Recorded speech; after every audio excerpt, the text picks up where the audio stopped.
స్వర్ణ స్వర్ణ స్వర్ణ ఏమనుకుంటున్నావే నువ్వు? మా వాడితో ఆటలాడదాం అనుకుంటున్నావా?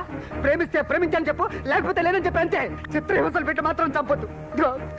మా వాడికి 1,00,000 సార్లు చెప్పాను నేను. ఆడదాన్ని నమ్మకరా? వాళ్ళు చీరలు మార్చినట్టే మగాళ్ళు మార్చేస్తారు వాడిని. నా మాట నమ్మలేదు వాడు.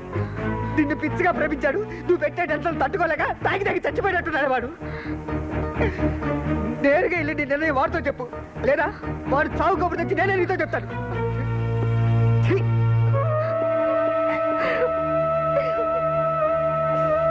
స్వర్ణ, ఎందుకమ్మా అతను అలా కేకలేసి వెళ్తున్నాడు? నా పరిస్థితి ఇలా అయింది ఏంటమ్మా?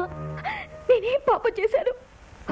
ఒకడు నన్ను ఉంచుకుంటానంటున్నాడు, ఒకడు నా రేట్ ఎంత అని అడుగుతున్నాడు, ఒకడు చచ్చిపోతానంటున్నాడు, ఒకడు చచ్చిపోయానంటున్నాడు.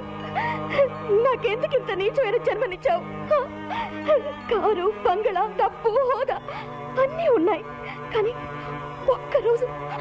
ఒక్క నిమిషమైనా మనశాంతిగా ఉండగలుగుతున్నానమ్మా. పాపిష్టిదాన్ని, నష్ట జాతకురాల్ని నన్నెందుకు అన్నావమ్మా? నాకెందుకు జన్మనిచ్చావు?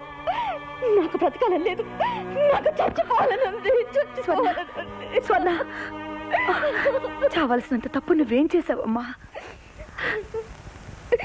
ప్రేమించడం తప్ప, పెళ్లి చేసుకోవాలనుకోవడం తప్ప, సమాజంలో గౌరవంగా బతకాలనుకోవడం తప్ప, ఏమిటమ్మా నువ్వు చేసిన తప్పు?